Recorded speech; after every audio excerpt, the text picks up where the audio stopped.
Hello everyone, this is Craig with Bentley Gallery. We're here going to have an artist talk with Dion Johnson in Los Angeles, California. Hello Dion, how are you doing? I'm well, Craig, thank you. Welcome to my studio. I thought I'd start things off by showing you a couple of pieces that are in progress. These canvases start off really with a bright white so that the translucent colors really become vivid and really glow on that surface. You can see the composition starting out either stretching up or reaching down, and they're dry right now, but I get some wet colors on them later today. Got my tools and knives laid out and my colors. It's important to keep things organized, so I have a swatch sample of the colors here. I can come back to them and use them as I need to.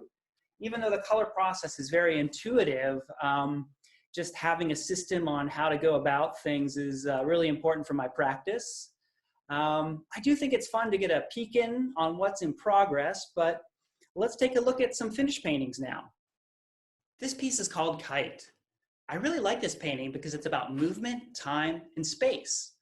The blues that stretch across the horizontal format allude to the sky at different times of the day.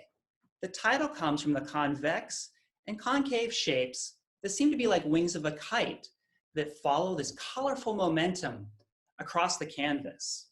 You can imagine a flight path twirling, floating, and gliding in the sky until it gently comes to a rest on the right side, where there's a quiet moment to gaze into the deep blue space.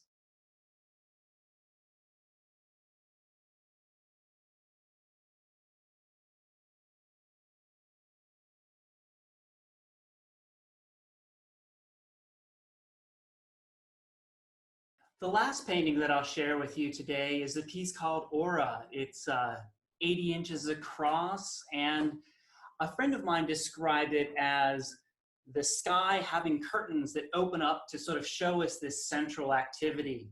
I like the idea of an aura, this fascinating light source that heightens our awareness or intensifies the situation.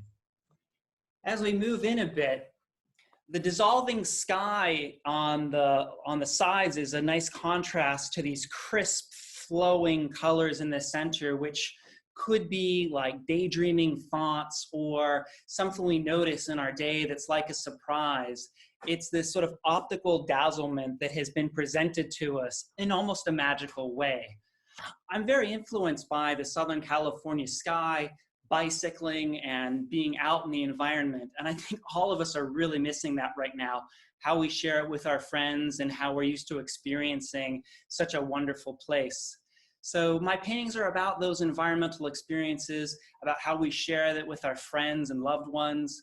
And so to have a painting that is about that feels so much more special and valuable right now.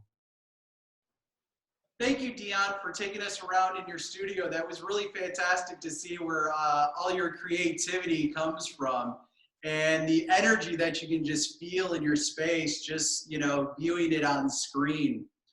I like to take a moment to talk about these two paintings behind me called Nightlight and Cherry Bomb. I just am interested to know where Nightlight right behind me is very this hard edge abstraction painting, whereas Cherry Bomb on the two outer ends have this softness to them with the blending of the hues. Can you talk a little bit about that? It would be my pleasure. Yes, so it's wonderful to see these two paintings side by side. There's a lot of similarities in the palette, the sort of red and dark, but Nightlight is about contrast. It has this bright left side and this shadowy right side. The way in which the red seems to be overtaking the black, or the black shadow sort of covering over the red, is this sort of slow, quiet side.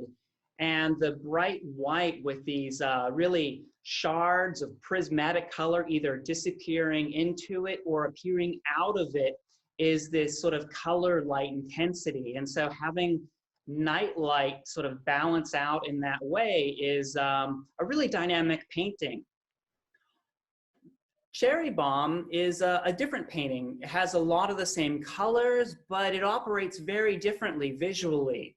There are these veils of color that segue and transition. There's red to magenta to shadow.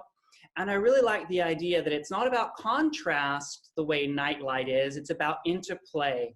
And so almost like a blending of sensations, if we think about the tart, strong cherry flavor, having some sort of a harmony with this sort of pop of firework explosion, I think that's a really great way to think about how a painting can work and what it can allude to. So it's really great to see these together. They're similar, they're different, and I just think that increases the conversation between different bodies of work. So what would you say is the most important thing that people take away from viewing your work?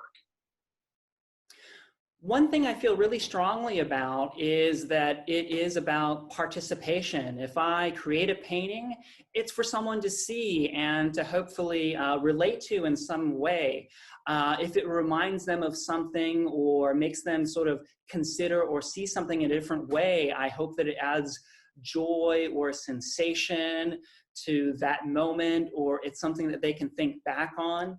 I know that's how art affects me.